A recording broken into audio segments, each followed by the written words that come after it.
दोस्तों स्वागत है आपका एक बार फिर जस्ट यूपीएससी के अंदर मैं अरोड़ा आपका जो है स्वागत करता हूं। आज का टॉपिक बहुत इंपॉर्टेंट है क्योंकि इसमें हम ये देखने की कोशिश करेंगे कि राइट अप्रोच जो होती है लाइक सिविल सर्विस को लेके ऑप्शनल सब्जेक्ट को लेके क्या हो सकती है, क्योंकि आपको पता होगा कि यही एक ऐसा सब्जेक्ट है जहां पे आपको फ्रीडम दी जाती है किसी सब्जेक्ट को चुनने में। हालांकि और तो कहीं फ्रीडम नहीं है, सिर्फ यही एक ऐसा पहलू है जहां पे आपको यूपीएससी खुद बोलता है कि लो आप चूज करो, अपने हिसाब से चूज करो। तो यहाँ पे हम यही देखेंगे कि कैसे अप्रोच हो, किस तरह से हो, उस चीज को जो समझने की कोशिश करते हैं। देखो ऑप्शनल का यस 500 मार्क्स बहुत इंपॉर्टेंट होते हैं और इस 500 मार्क्स के अंदर आपको पता होगा यूपीएससी के अंदर दो पेपर आते हैं 250-250 मार्क्स के, जिसमें से पेपर 1 पेपर 2 होता है, सेम डे होता है, लैंग्वेज पेपर के बाद होता है और आपका फाइनल पेपर होता है इसके बाद। स्वाहा, एंजॉय करो।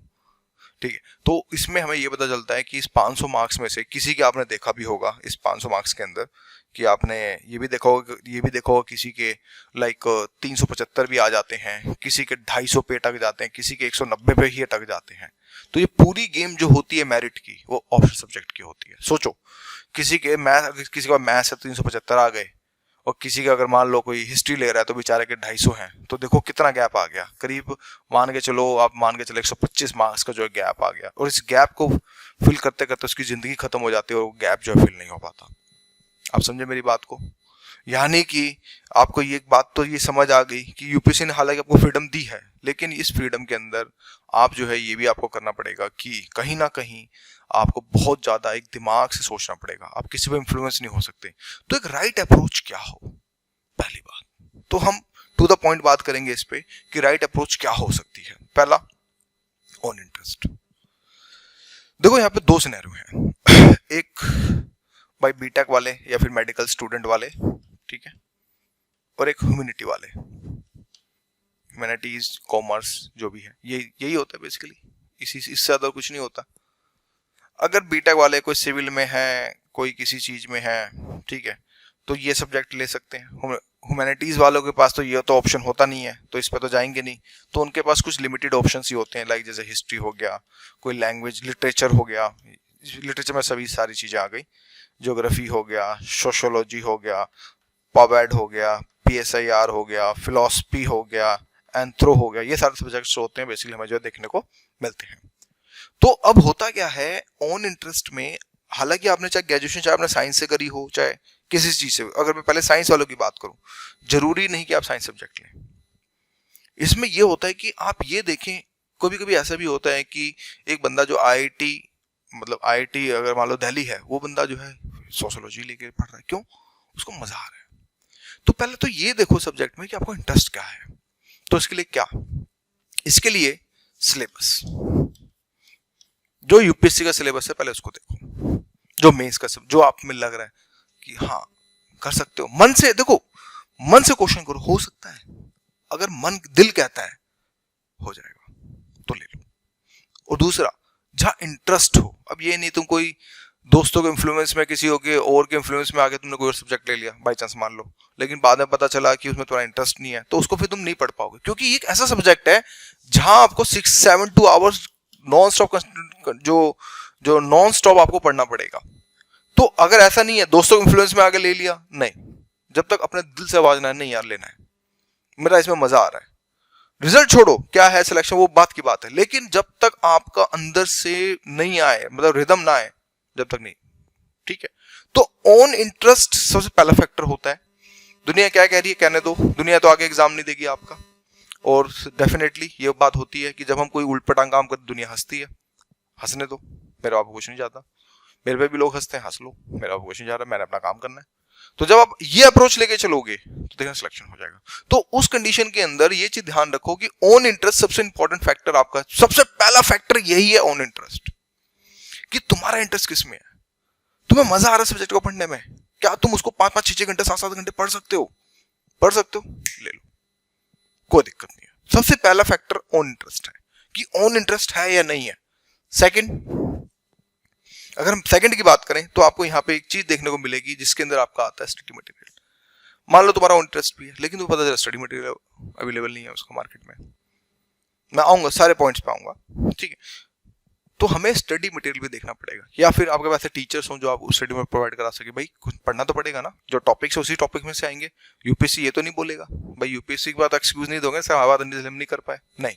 तो इस कंडीशन के अंदर आपको स्टडी मटेरियल का होना बहुत जरूरी है। अब लोग क्या करते हैं ना, सच बताऊं पैटर्न क्या कहता है, मान लो किसी ने सोशियोलॉजी ले ली, सोशियोलॉजी या फिर पीएसओ ले लिया, इसकी 10 किताबें, इसकी 10 किताबें। Is it possible to finish this subject within 6 months? No. क्यों? 10 किताबें, how it possible यार, कैसे पॉसिबल 10 किताबें पढ़ पाओगे? नहीं। तो स्टडी मटेरियल भी हमें, एक तो पहले स्टडी मटेरियल और साथ में हमें इतना कंसाइज स्टडी मटेरियल पढ़ना है कि आपका एग्जाम हो जाए।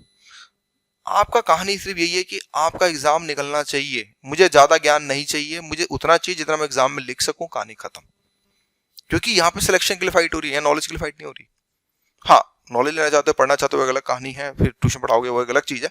लेकिन अगर आप इस माइंडसेट के साथ बैठे हो कि हाँ मुझे एग्जाम क्रैक करना है, मुझे उतनी नॉलेज चाहिए जितनी मुझे जरूरत है, तो इसके लिए स्टडी मटेरियल के अंदर एक गोल्डन रूल याद रखना, मैक्सिमम 4 बुक्स, बस 4 बुक से ज्यादा नहीं खरीदनी, दोनों पेपर के मिला के।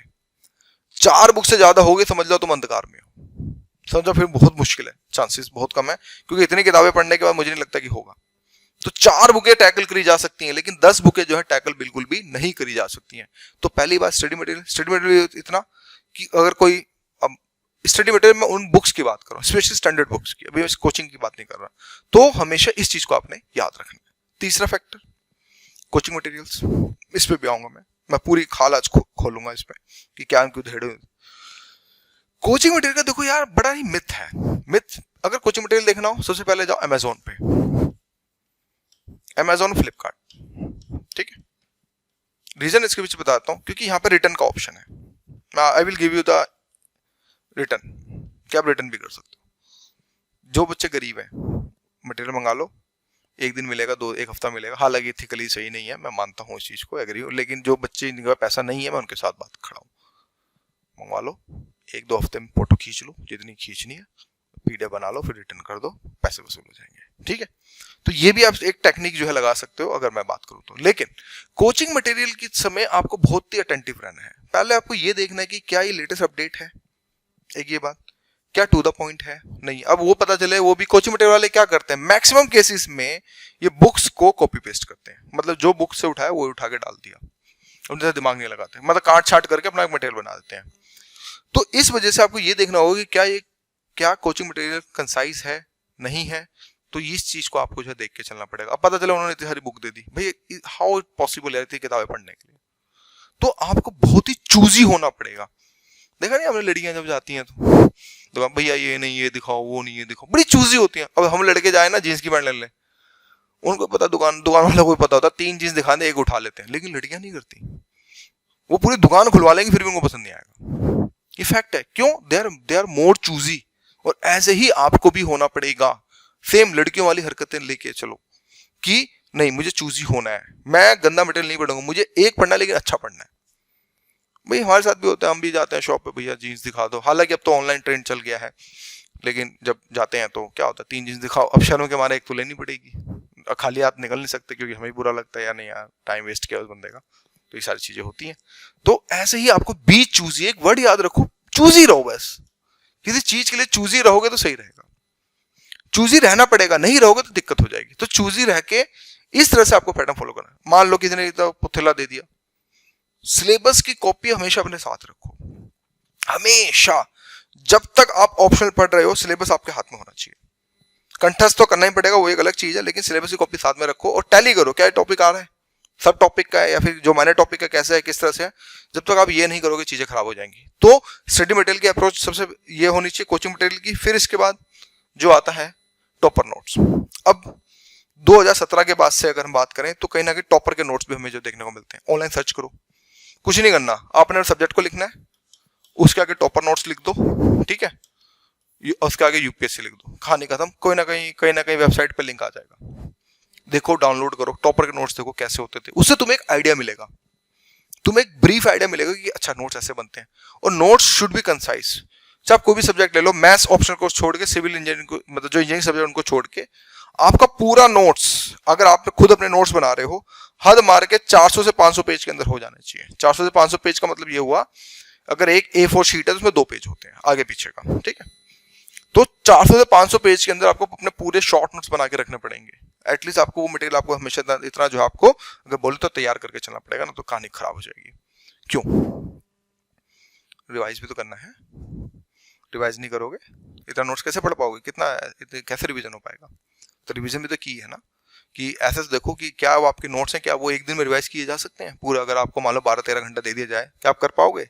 तो ये सब चीजें भी आपको जो है देखनी पड़ेंगी। तो टॉपर नोट्स को डाउनलोड करो, देखो, एनालाइज करो, तो ये सब चीजें भी आपको जो है यहाँ पे देखनी पड़ेंगी। और लेटेस्ट ट्रेंड क्या कहता है? लेटेस्ट ट्रेंड का मतलब कैसे क्वेश्चन आ रहे हैं, नहीं आ रहे हैं, पैटर्न को, यानी कि प्रीवियस ईयर्स पेपर्स मस्ट हैं। देखो, प्रीवियस पेपर्स को 3 सेगमेंट में डिवाइड करो। 3 सेगमेंट्स का मतलब ये हुआ, जैसे फॉर एग्जांपल भाई 1990 से अगर क्वेश्चन मिल सके तो 1990 से लेके 2000 तक क्या पैटर्न रहा, इन क्वेश्चंस को देखो, एक अंदाजा मिलेगा। उसके बाद 2001 से लेके 2015 तक में क्या देखा, 15 साल का एनालिसिस करो। और उसके बाद 2015 से लेके 2016 से लेके अब तक का क्या ट्रेंड रहा है, इस चीज को एनालिसिस करो। यहां जब आप करोगे तो इसको टॉपिक वाइज आपने जो है करना है, टॉपिक वाइज करो, आपको बढ़िया लगेगा। तो ये जब चीजें कर लोगे तो मुझे लगता है बेनिफिट होगा, और बहुत ज्यादा बेनिफिट होगा, इस चीज को याद रखना। समझे मेरी बात को? तो ये सब चीजें जो है आप करोगे तो मुझे लगता है कि हाँ, चीजें जो है अच्छे से निकलेंगी और डेफिनेटली आपको जो है फायदा यहाँ पर जो है देखने को मिलेगा। तो जब आप ऐसे एनालिसिस करोगे, फिर एक्स्ट्रा क्या कर सकते हो? एक्स्ट्रा टॉपर स्कोर, कितना स्कोर आ रहा है, मैक्सिमम कितना आया, कितने सिलेक्शंस हुए, ये सब आपको यूपीएससी की वेबसाइट पे जाओगे तो उसकी जो रिपोर्ट होती है वहां से आपको पूरा कंक्लूजन मिल जाएगा। तो जाके आप अपने एक फाइनल आउटकम पे निकलोगे कि कौन सा सब्जेक्ट आपको लेना चाहिए। किसी के इन्फ्लुएंस में आगे आ जाओ, ये सब्जेक्ट ले लो, ये ले लो, वो ले लो, तो मुझे नहीं लगता कि चीजें सही होंगी। आप इतना बेस्ट कर लो, इतने सेगमेंट्स में आपको काम करना पड़ेगा, और ये काम आपको खुद करना पड़ेगा। आप किसी की बातों पे नहीं आ सकते, क्योंकि देखो दोस्तों, अगर एक बार आपने चीजें स्टार्ट कर दी तो यार से पीछे आना बड़ा मुश्किल होता है, क्योंकि टाइम लगता है, एनर्जी लगती है। पैसे तो चलो आता जाता रहता है, वो एक नहीं है, लेकिन जो टाइम एनर्जी जो लगती है ना, ये बहुत मुश्किल होता है। तो बस मुझे यही कहना, बिल्कुल बी प्रैक्टिकल होके मैं बात आया हूँ। नेक्स्ट वीडियो में ये भी बताऊंगा कि कौन से टॉपिक्स हैं जो इंपॉर्टेंट हैं, कौन से हैं जो नहीं है, तो उस पर भी मैं पूरी बात करूंगा। तो अभी के लिए इतना ही। Thank you for watching my video.